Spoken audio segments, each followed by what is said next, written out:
Quiero que iniciemos Segunda de Timoteo capítulo 3.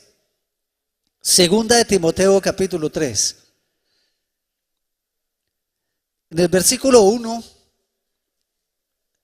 hay algo que Pablo dice en torno a lo que es la vida cristiana. Y dice, también debes saber esto, que en los postreros días vendrán tiempos peligrosos.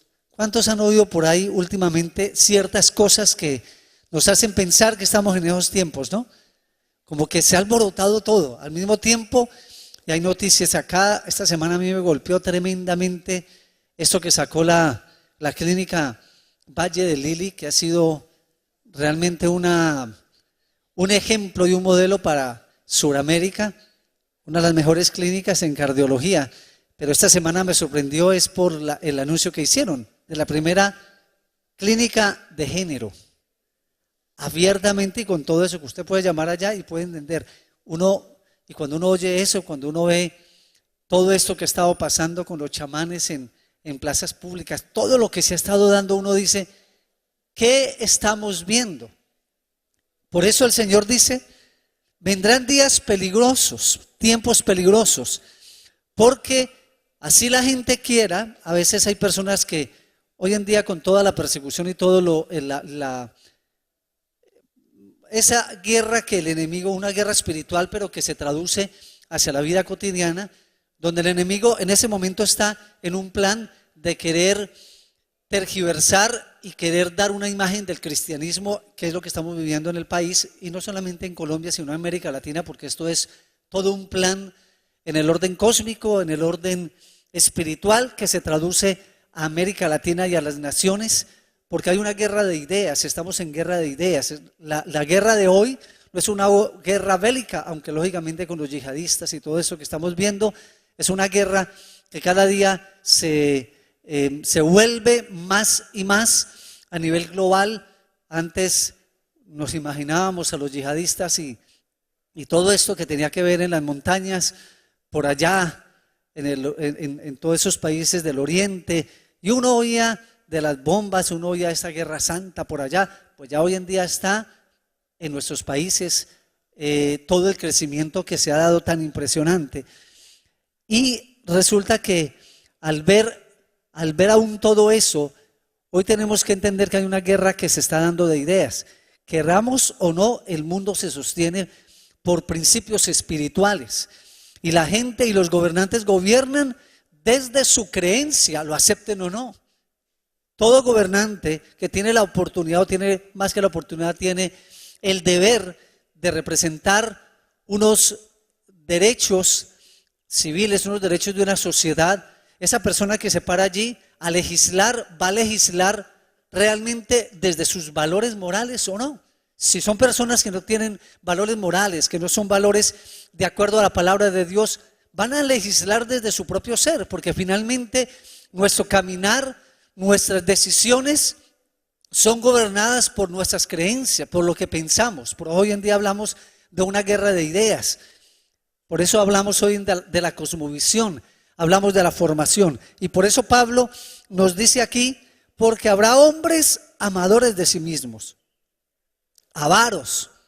¿Qué tal todo esto que estamos viendo en nuestro país, con nuestros magistrados, con el SAR anticorrupción, lo que vemos en nuestra nación? Avaros, dice, vanagloriosos, soberbios, blasfemos, desobedientes a los padres, ingratos, impíos, sin afecto natural, implacables. ¿Qué tal todo esto, no? Dice que tendrá apariencia de piedad, dice, calumniadores, intemperantes, crueles, aborrecedores de lo bueno, traidores, impetuosos, infatuados, amadores de deleites más que de Dios. Qué tremendo todo esto, ¿no? Pero quiero que adelantemos al versículo 12. Mira lo que dice. Ese es Pablo, esta carta de Pablo a Timoteo. Según los historiadores, esta carta fue la última carta que escribió Pablo. Algunos historiadores se atreven a decir que fue escrita horas antes de su martirio, antes de morir.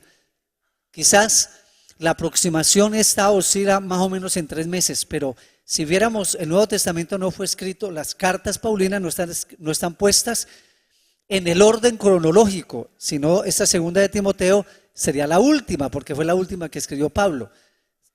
Tenemos las cartas escritas en un orden, pero en un orden de contenido. Romanos, que es la más voluminosa, entonces viene primero y así cada una de ellas.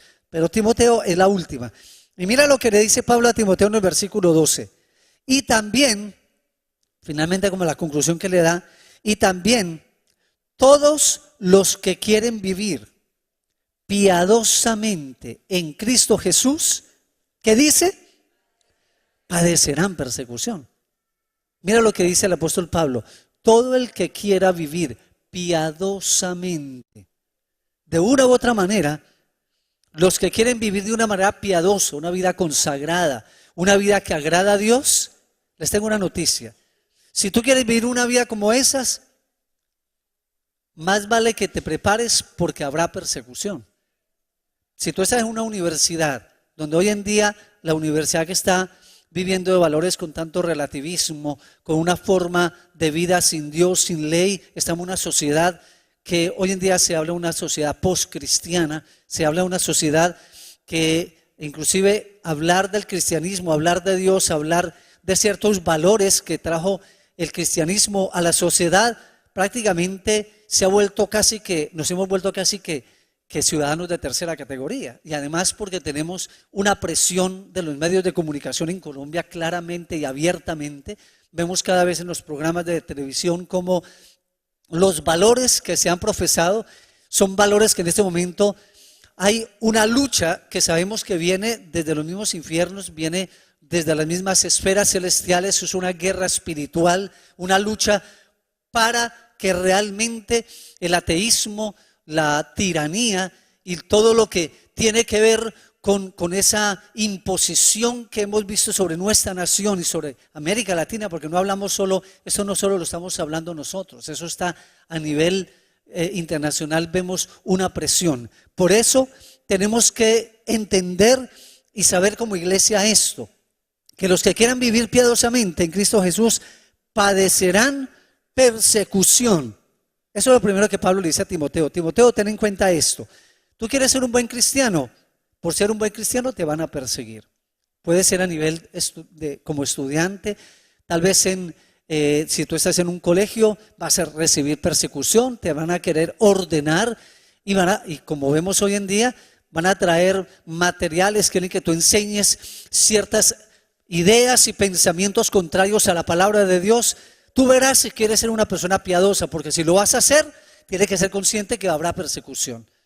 Si tú quieres ser una persona ética dentro del ámbito empresarial, quizás va a ser muy fuerte, porque quizás algunos que están enseñados a vivir en una cultura de mentira, una cultura de corrupción, de dar para que vengan, como voy yo, el CBJ y todo eso, pero cuando tú quieres ser una persona piadosa, vas a saber que te va a tocar pararte firme y posiblemente por causa de eso vas a perder algunas oportunidades en el mercado.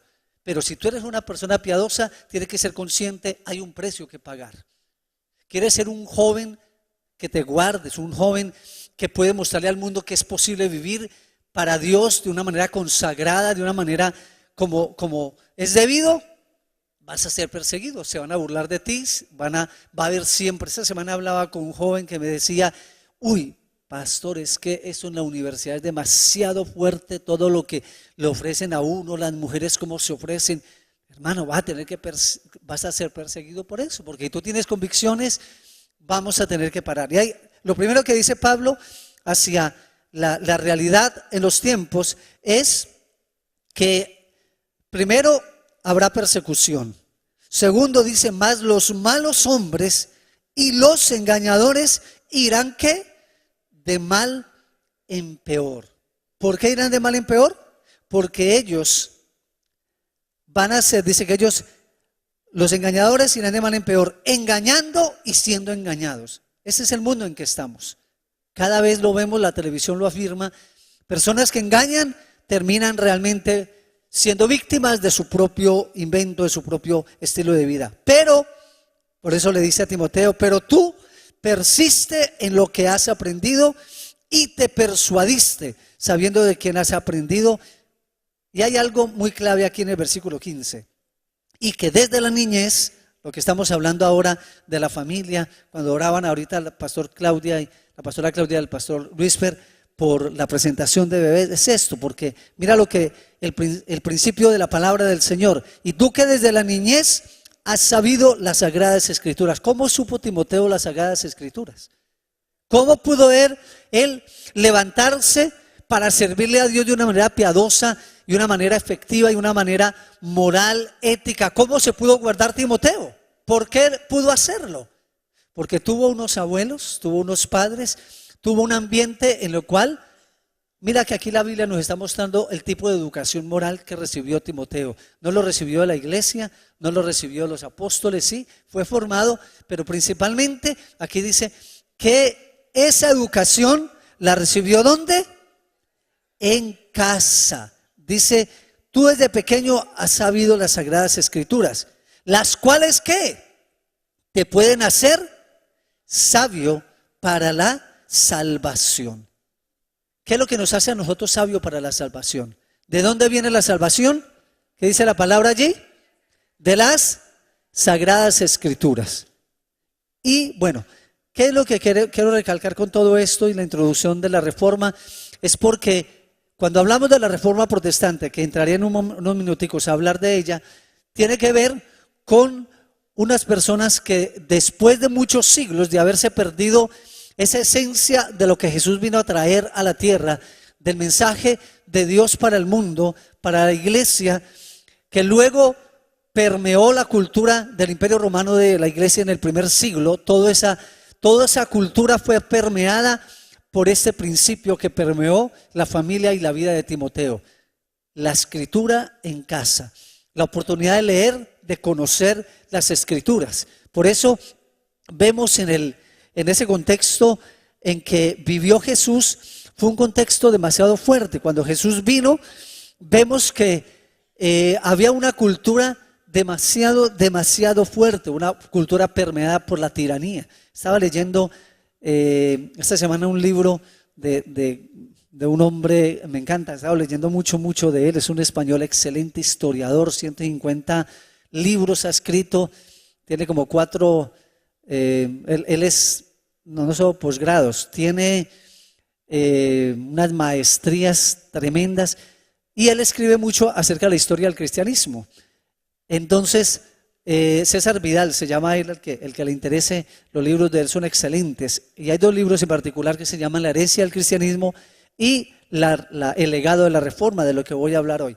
Y una de las cosas que él compartía, tomando uno de los libros de los pasajes de Lucas capítulo 3, Lucas en un versículo empieza a hablar acerca de la época en que vivió Jesús. Y vamos a leerlo un momentico en Lucas capítulo 3. Lucas 3 dice, a ver, Lucas 3.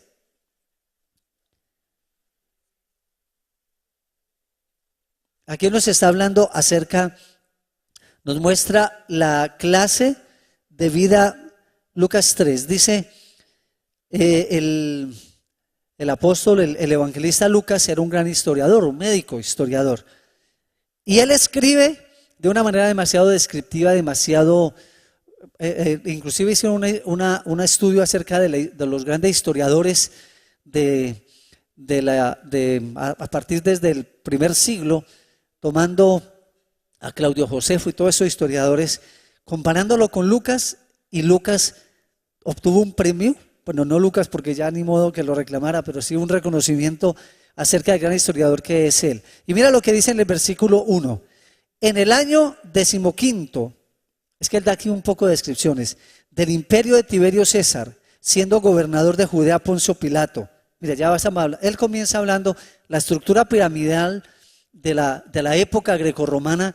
Todo era de una estructura piramidal. Había un emperador máximo y empieza a haber una categorización. Entonces aquí él empieza hablando de la categoría más alta.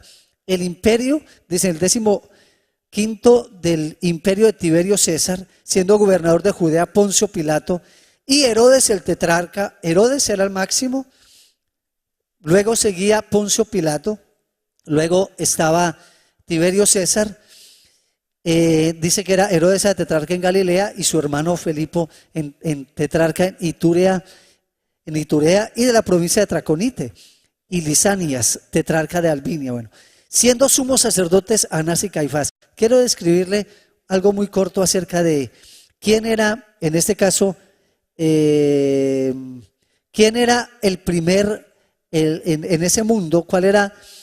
Tiberio César era un hombre que tenía una madre que tenía una particularidad. Había envenenado a todos los que posiblemente le podían quitar el imperio a su hijo. Lo había envenenado para que su hijo fuera el que quedara. Y este hombre, Tiberio César, era un hombre que había sido muy promiscuo, había tenido mujeres las que quisiera, luego hombres los que quisiera, y llegó un momento en que cansó de toda esa vida promiscua y se dedicó a tener a niños, y su disfrute, su deleite era tener relaciones con niños, ¿no? Imagínate la época de Jesús. Luego viene Herodes el tetrarca, era un hombre malísimo. En esa época también estaba Calígula, de tal manera que Jesús, en la vida en que vive en ese entonces, fue tan fuerte. Pero vemos que cuando Jesús irrumpe en medio de la historia, Él viene trayendo una estructura de lo que llamamos el reino de los cielos, y Él viene y su enseñanza permea toda esta cultura, permea todo lo que, la estructura que por años se había implantado, y Él empieza a tener unos cambios. ¿Qué es lo que entonces podemos decir que trae el cristianismo? ¿Cuál es el aporte y la herencia del cristianismo a la historia? Cuando Jesús viene, encontramos que la cultura grecorromana, porque ya tanto la judía, sabemos que religiosamente cómo estaba estructurado, donde la mujer no tenía valor, los niños, y Jesús empieza a traer empieza a traer un valor hacia el ser humano. Jesús en su predicación empieza a traer una universalización del ser humano. Vemos cómo la cultura judía no permitía, era una cultura muy ensimismada y una cultura que giraba en torno a ellos. Todos los demás eran realmente creyentes de segunda, tercera categoría, pero Jesús trae la universalización del ser humano, trae un gran aspecto de libertad, de dignidad a los niños, a los esclavos, que era también un asunto político.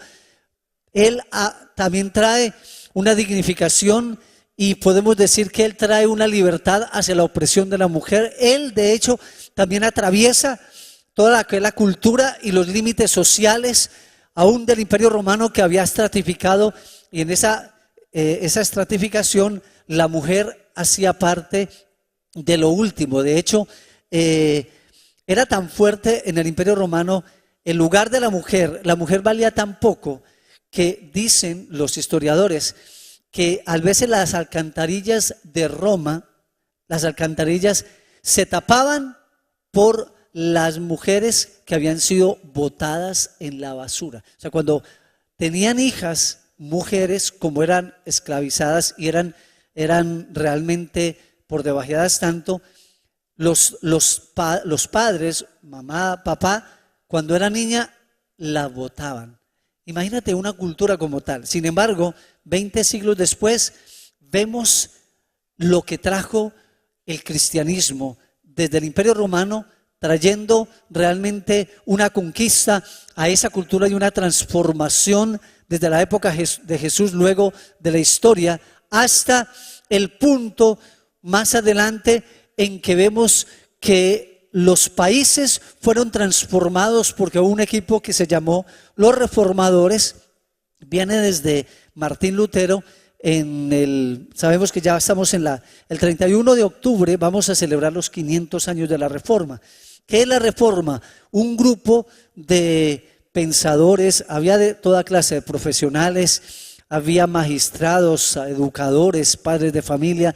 Todo ese grupo empezó a retomar todos los principios y los valores, todas las enseñanzas del cristianismo, y empiezan ellos a ver qué es lo que sucede cuando el valor del evangelio, la palabra de Dios, como lo dijo Pablo a Timoteo, cuando esa palabra penetra en el alma de una persona, empieza a transformarlo a él y empieza a transformar la sociedad. Hoy en día hay un engaño, una mentira que el enemigo está queriendo levantar hacia la sociedad latinoamericana, y es que el cristianismo atrofia la mente. Es que ser cristiano realmente no vale la pena, el que el cristianismo es solamente, nos pintan como homofóbicos, nos pintan como que la iglesia cristiana es retrógrado, inclusive abiertamente nuestros gobernantes y la gente que está en contra de los principios que dice la palabra de Dios, han tratado de mostrar como que el cristianismo fuera solamente para personas escasos de capacidad mental, personas que no tienen nada más que hacer, personas realmente que están en bancarrota, personas que no tienen nada más que hacer. Y lo peor de todo es que a veces la iglesia cristiana se ha creído el cuento, se ha comido ese cuento. A veces nos sentimos así, a veces pensamos como que nosotros tuviéramos que estar todo el tiempo a la defensiva, porque la iglesia de hoy no ha leído y no ha estudiado la historia que nos acompaña. Lo que nos muestra, y vamos a verlo a partir de hoy en los siguientes domingos, es cómo realmente tenemos que sentirnos orgullosos y realmente entender la herencia cristiana, cómo la sociedad de hoy no sería igual, las naciones no serían iguales si no hubiese venido la palabra de Dios a esta sociedad. Y a través de estos siglos vamos a ver lo que produjo. Así que después de esa pequeña introducción, vemos que ¿qué es la reforma protestante? Martín Lutero hace 500 años hizo algo que quizás él nunca pensó todo el efecto que tendría, y a partir de la reforma, a través de muchas personas en diferentes momentos, porque Martín Lutero fue como el iniciador, sin embargo luego sigue a través de la historia diferentes personas que se levantan en diferentes áreas, en economía, en ciencia, en arte, en religión, en diferentes áreas sociales. Básicamente la reforma protestante es un movimiento religioso cristiano de tendencia renovadora que se inició en Alemania en el siglo XVI con Martín Lutero, que era dominico, era un monje que tenía mucho temor y amor por Dios. Ese monje tuvo la gran oportunidad de empezar a leer la palabra, esa Biblia, a él lo liberó, la escritura, así como habla Pablo a Timoteo, a él también lo liberó y le mostró la verdad, y él empieza a contrastar lo que había aprendido a través de la iglesia católica de aquel entonces, a través de la creencia en que él había sido formado, y él decide hacer algo al respecto. Hay algo importante en esto que vamos a estar leyendo, que las naciones donde vino toda esta reforma protestante, esas naciones no fueron iguales, las vidas no fueron iguales, las familias no fueron iguales, las naciones no fueron iguales. Ese surgimiento de la reforma protestante es considerado como uno de los más importantes acontecimientos en la historia, y ese impacto que dio permanece vivo aún hoy en todos los frentes: político, económico, a nivel social, a nivel cultural, hasta el siglo de hoy. Comenzó con la predicación de Martín Lutero. Él revisó la doctrina católica de ese entonces y tomó a la luz de las escrituras y empezó a rechazar aquellos sacramentos, aquellas enseñanzas que eran contrarias a la palabra del Señor, tales como la venta de indulgencias, que era la venta de indulgencias que en ese entonces el Papa quería construir en Roma la capilla, la catedral de San Pedro. Necesitaba mucho dinero. Entonces, ¿qué dijo él? Sacó una bula papal. Básicamente es vender unas bulas. Las bulas era que los obispos y los monjes que querían podían vender unas indulgencias para que la gente, si usted tenía una tía, la tía Gertrudis, que de pronto había muerto, había tenido una vida muy de pronto licenciosa, una vida que de pronto no se sentía muy orgullosa, la familia decía, no, esta debe estar en el purgatorio pagando sus pecados. Entonces la bula papal le dijo, mira, si usted contribuye y compra una bula, inclusive hay diferentes niveles de bula, entonces usted paga esto, y en el momento que usted paga esta bula, usted paga esta indulgencia, cuando la moneda toque el fondo del lugar donde lo va a depositar, inmediatamente esa alma de su tía Gertrudis vuela para el cielo, porque ya usted está pagando la indulgencia, está pagando por los pecados de la. Así que la gente dijo, wow, el asunto no era tanto para los que tenían, aquellos que no tenían, ¿qué hacían? ¿Dejo a mi tía allá encerrada? ¿O le pago a mis hijos para el colegio? Porque si lo pago, o nos quedamos sin comer, ¿qué hacemos? Entonces, cuando Martín Lutero empieza a mirar todo esto, él se levanta en contra de esta venta de indulgencias. Él decía, bueno, si eso es así, el Papa, ¿por qué no la regala? Para que la gente pueda ser salva gratuitamente. Es lo que se conoce como el secuestro del Evangelio también. Recuerden que en ese entonces la Biblia no podía ser leída por el pueblo. Entonces se había secuestrado, la palabra de Dios se había secuestrado. Y en 1517 Martín Lutero ese día decide poner afuera en la iglesia de Wittenberg en Alemania, él decide poner estas 95 tesis donde él ataca todas estas enseñanzas, toda esa doctrina, y él entonces pone esas 95 tesis. Lo que pasa es que en ese entonces no había Facebook, no había Twitter ni nada, y entonces en esa puerta, en ese muro de Wittenberg era el Facebook de aquel entonces. Ahí se ponían las cosas que se querían publicar. Ahí, si estuviéramos en esa época, podríamos, ¿cómo es posible que Colombia perdió en 3 minutos? ¡Pum! Se publicaría ahí y toda la gente comentaría. Lo que hizo Martín Lutero básicamente fue publicar y poner en el Facebook, en la red social de aquel entonces, que era ese muro, era otra clase de muro, pero quizás él nunca realmente pudo tal vez vislumbrar hasta dónde iba a llegar esto. Eso fue algo tan fuerte, donde él allí estaba hablando acerca de la doctrina de la salvación, que era solo por fe, y este acontecimiento comienza lo que se conoce posteriormente como la Reforma Protestante, porque la gente empieza a leer todo esto que era con base en la Escritura. Sabemos que Martín Lutero lee el libro de Romanos, eso fue uno de los libros mayores para él, y él a través de esto recibe toda esta revelación, y al recibirlo, él empieza realmente una batalla en contra de la corrupción de esas costumbres católico-romanas que traían ignorancia al pueblo y que había tenido al pueblo esclavizado.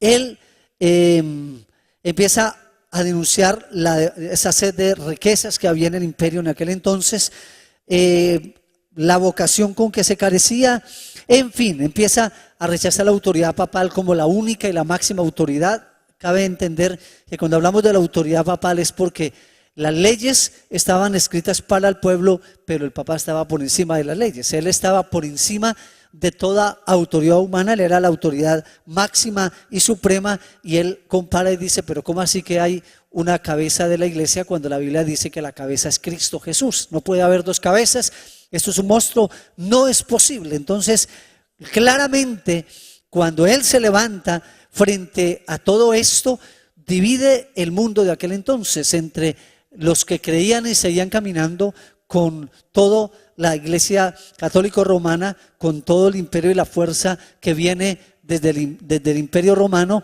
y también el poder papal, el poder de la religión tradicional.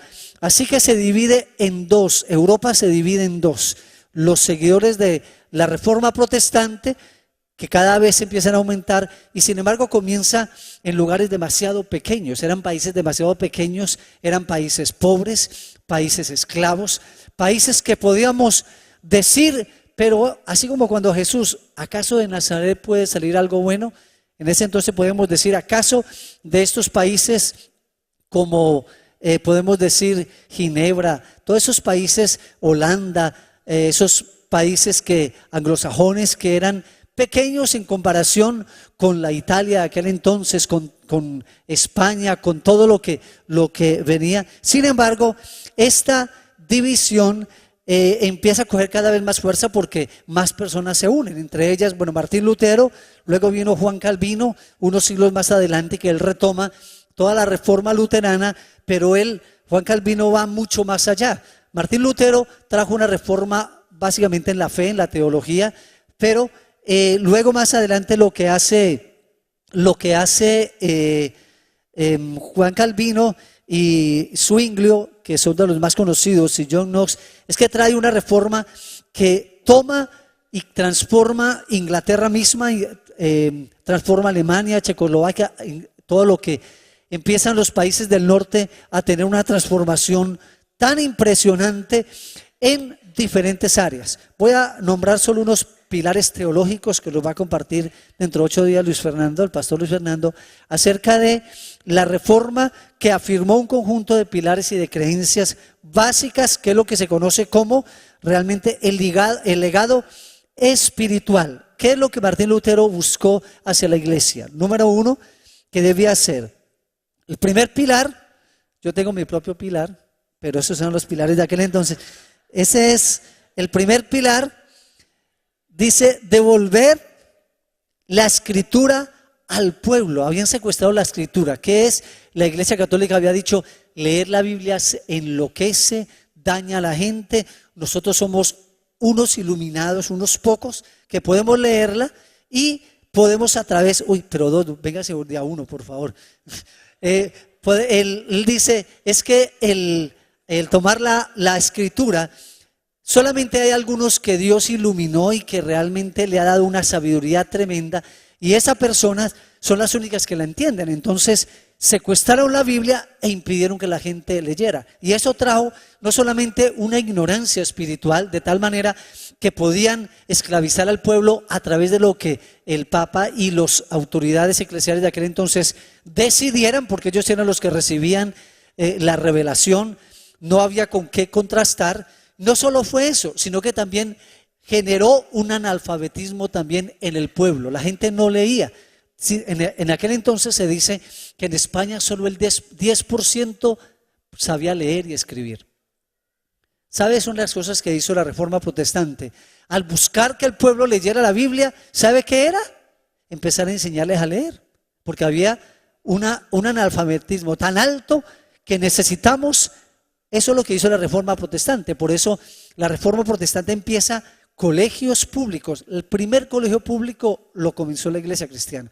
Todo esto empieza a afectar la ciencia. Por eso encontramos que el 85% de los científicos en toda la historia de la humanidad, cristianos evangélicos. Thomas Kepler, vemos Galileo Galilei, vemos a todos los que no alcanza ahorita a profundizar hacia allá, espero que lo podamos hacer más adelante, pero ver lo que pasó a nivel científico, a nivel político, a nivel económico.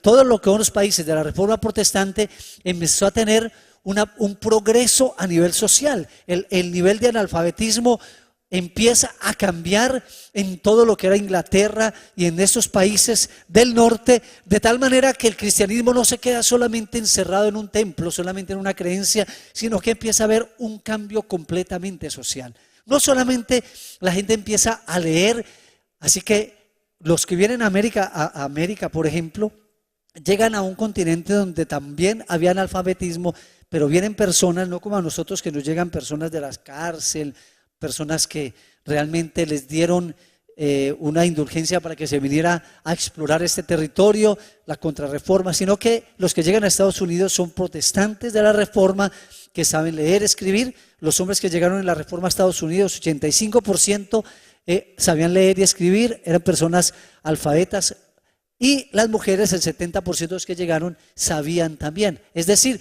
vemos una transformación social en todo sentido. Entonces, el primero es, devuelve la escritura al pueblo. El segundo pilar, devuelve el evangelio, porque el evangelio es el que trae la salvación. ¿Cómo podemos ser salvos? No conocían el evangelio. Entonces, el segundo clamor del protestantismo de Lutero fue: devuelvan el evangelio al pueblo.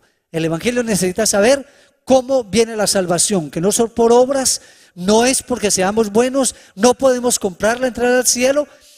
El evangelio es el poder de Dios para salvación al pueblo. Devuelvan el evangelio. Solo en Cristo Jesús hay salvación. Y no tenemos que ganarlo por nuestros méritos, tenemos solo que creer por fe. Y lo tercero, devuelvan a Cristo al pueblo. Devuelvan a Cristo, el soberano. Solo hay un soberano, solo hay un rey. Hay uno que está por encima de todo, es la autoridad máxima, la autoridad soberana, es Cristo Jesús y nadie más. Jesús no comparte esa autoridad con nadie.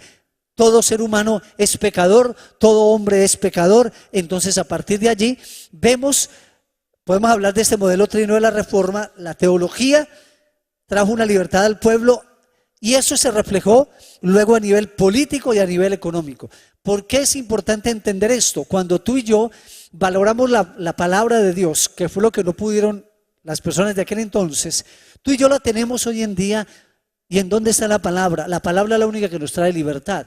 ¿Qué pasa cuando una persona es corrupta? Una persona está habituada porque ha creído que él puede comprar el cielo con buenas obras. Mira, una de las cosas que decía ahora que estaban hablando acerca de lo que vamos a hacer el 21 de octubre aquí por esta zona, es importante entender que cuando nos involucramos en ese trabajo social, en ese trabajo que muestra la compasión bíblica, el amor y el corazón de Dios a las personas, es importante entender que esto que hace la iglesia es también para prepararnos y entrenarnos para que nosotros hagamos eso mismo a nivel personal en nuestro contexto, nuestro propio barrio, nuestra familia, nuestro conjunto, con los vecinos, en el colegio, en la universidad, en la oficina.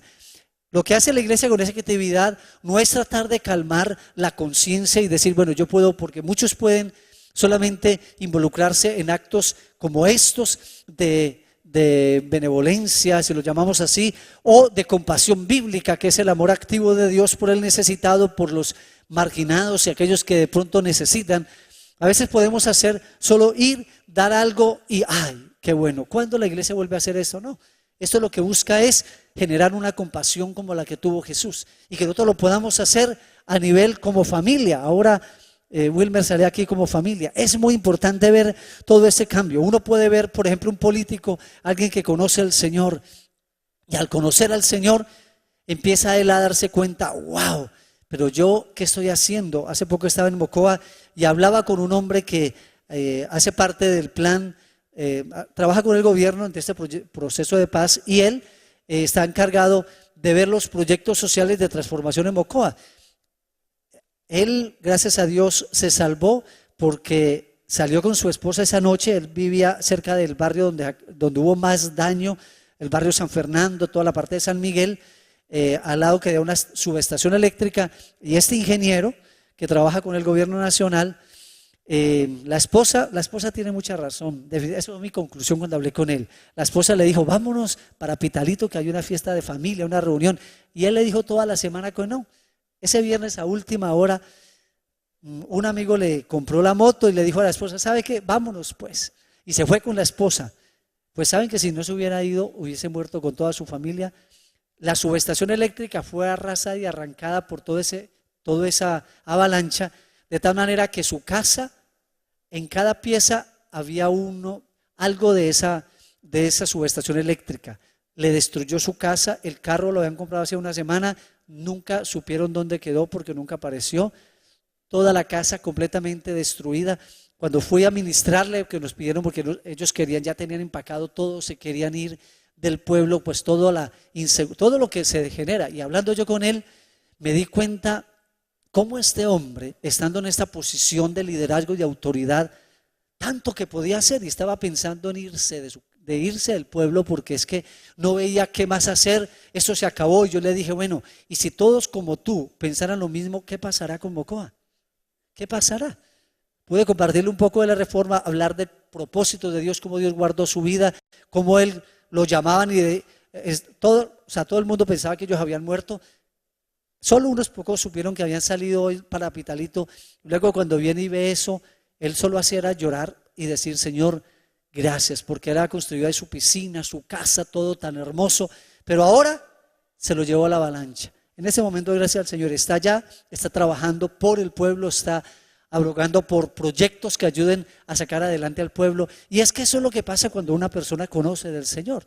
Cuando llega la palabra del Señor a su corazón, esa persona en lo que haga, si es político, si es alguien que está con el gobierno, va a empezar a romper la corrupción, va a dejar de ser una persona que use ese puesto político para beneficio propio, va a empezar a trabajar en pro del bien común. Así lo hará también el empresario, en fin. Entonces, concluyendo todo esto, ¿qué fue lo que hizo finalmente entonces la Reforma Protestante? Básicamente, la Reforma Protestante fue un legado teológico que tuvo repercusiones culturales extraordinarias. Una de las cosas que uno ve en la Reforma Protestante es que hasta el arte fue cambiado, la música fue cambiada. Los protestantes, lo que eran los países que estuvieron bajo la Reforma, fueron países que trajeron un progreso social, un cambio a las leyes, inclusive las mismas leyes grecorromanas, todo lo del derecho civil romano, que es de donde viene la base del derecho hoy en día, fue aún permeado por la iglesia cristiana. Es decir, no hubo área alguna a nivel social, económico, político que no haya sido transformado, no haya sido cambiado por el poder de la Escritura. Por eso, cuando hablamos de la Biblia, estamos hablando de un libro que transforma naciones, de un libro que cambia realmente la sociedad. Mire, tú y yo como cristianos debíamos sentirnos orgullosos por el hecho de que a través de la historia es el cristianismo lo que le ha dado sentido a la sociedad. Los matrimonios, ¿qué trajo el cristianismo a la sociedad? Promulgó la unidad, promulgó la fidelidad conyugal. En esa cultura pagana, lo que era tener no solo su esposa, sino de ahí para abajo tener unas cuantas también. Nosotros, que el cristianismo nos enseña a los hombres el valor de la fidelidad, porque si un hombre no puede serle fiel a su esposa, es muy dudoso que pueda serle fiel a Dios. Nos trajo el valor de la fidelidad, de la vida familiar, de la convivencia con los hijos, a entender que este asunto del cristianismo es un asunto que comienza por casa, que es algo que comienza haciendo discípulos, como lo hicieron con Timoteo, haciendo discípulos de los propios hijos, acerca a la familia. A propósito, dentro de 8 días tenemos un retiro de parejas que se anunció ahora, donde vamos a hablar precisamente de eso. Una de las cosas que trajo, por ejemplo, la cultura católico-romana, toda esa cultura de los conquistadores en América Latina, fue una destrucción de lo que era el concepto de familia bajo el pacto divino, de una familia bajo realmente la Reforma Protestante. Cuando el mundo se dividió en dos, los países de la Reforma, que traen progreso, prosperidad, traen familias bajo el pacto divino, se constituyen hogares bajo el plan de Dios, se levantan hijos bajo el modelo de Dios, de gobierno, de disciplina. La educación fue otro aspecto que se transformó tremendamente. Todo esto, pero luego también hubo una parte del mundo que eran los países contra la Reforma, que se levantaron a nivel del imperio de aquel entonces, trayendo una contrarreforma. Quiere decir que en lugar de traer la palabra al pueblo, la quitaron del pueblo. La autoridad era ejercida por una tiranía, y lo que estamos viendo hoy en día en América Latina es lo que se veía aquel entonces, era buscar implantar un sistema político completamente de control, de manejo, ateo. Mira, la gente gobierna desde su corazón. Por más que la gente trate de querer hacer buenos proyectos, si su corazón no ha sido cambiado, no va a poder realmente traer leyes que produzcan vida. Al contrario, traerán esclavitud y traerán cada vez mayor y mayor opresión, traerán mayor coerción hacia la libertad, hacia la propiedad privada, hacia nuestros derechos inalienables. Así que algo que vino a América Latina fue la contrarreforma. Aquellos que impidieron que la palabra fuera conocida, que hubiese libertad, que la economía fuera cambiada, fue lo que tomó América, lo que fue América del Sur, lo que es Centroamérica, lo que es Europa, la parte sur de Europa, tomando todos estos países. Y cuando usted ve en el mapa a nivel histórico, las naciones más pobres del mundo son aquellas que estuvieron bajo la contrarreforma, donde había mayor analfabetismo, donde había, podemos decir, mire, los países que tomaron la reforma, el 85% de todo lo que se contribuyó a nivel físico y científico era de esos países. Solo hubo 3 contribuciones científicas a nivel de los países de la contrarreforma. Aún podemos ver todo esto en ese sentido. Así que la reforma fue el inicio de la modernidad, de la real modernidad, y sentó las bases para los avances de la historia contemporánea. ¿Qué es lo que trajo los valores que recuperó la reforma? Una alfabetización acelerada, puso la Biblia al alcance de todos en su propia lengua. Inclusive fueron los cristianos los que crearon por primera vez también la imprenta, cristianos. Rutherford, todo lo que empieza a darse a través de la impresión, se reconoce la supremacía de la ley, se reconoce que hay una autoridad superior que es Dios. La Biblia se vuelve en realmente la autoridad máxima para las naciones. Por eso todos los países que abrazaron la reforma, que abrazaron la palabra de Dios como la máxima autoridad, fueron países que tuvieron democracia, libertad, que se formaron bajo una constitución de libertad a los derechos civiles. Todo país que no acepta la palabra de Dios como la máxima autoridad y por ende promueve el ateísmo y promueve, miren, no hay algo peor que ha pasado hoy en día en América Latina y en esa sociedad, es que la sociedad se ha vuelto suprema en sí misma, se ha vuelto la máxima autoridad. Por lo tanto, realmente si no hay una ética dentro de un país donde la sociedad es soberana, realmente no hay ninguna ética que pueda permanecer. Por eso lo que nos está pasando en América Latina es que aquellos que están tomando el poder, ellos son los que están imponiendo su propia ética, una ética que es permeada por sus antivalores. También podemos decir que se creó una ética del trabajo, una ética de la propiedad y de la verdad. Se le enseñó a la gente el valor de la verdad en contra de la mentira y el engaño. Se desarrolló una nueva visión de las finanzas, una cultura crediticia superior. Los bancos, toda la parte de la prosperidad económica viene a través de esos países de reforma. El desarrollo de un capitalismo humano no basado en el afán de lucro. La educación alcanzó su máximo alcance, se le llevó al pueblo la educación, la educación en ese entonces en los países de la contrarreforma estaba enfocada solo en las grandes élites, solo podían estudiar aquellas familias que tenían gran dinero. Lo que hizo el protestantismo es que trajo la educación pública, fue el protestantismo el que trajo el primer colegio público, el que dio la educación como un legado al pueblo. Así que no se volvió algo solo de algunos cuantos, sino se trajo educación al pueblo. Asimismo se diseñaron sistemas de beneficencia, la Cruz Roja, el Ejército de Salvación, todas estas creaciones de estas organizaciones fue desde el mundo cristiano. Perfilar conceptos esenciales para el servicio público y de separación de poderes. Una de las cosas que pasó con el protestantismo es que el humanismo da a entender que el ser humano es bueno, es decir, que una persona puede traer grandes proyectos y que una persona es buena. Por lo tanto, ese mesianismo que a veces pensamos que se levanta, alguien dijo alguna vez que en América Latina lo peor que había pasado era tener malos gobernantes, pero luego lo peor de lo peor era tener buenos gobernantes que querían perpetuarse en el poder.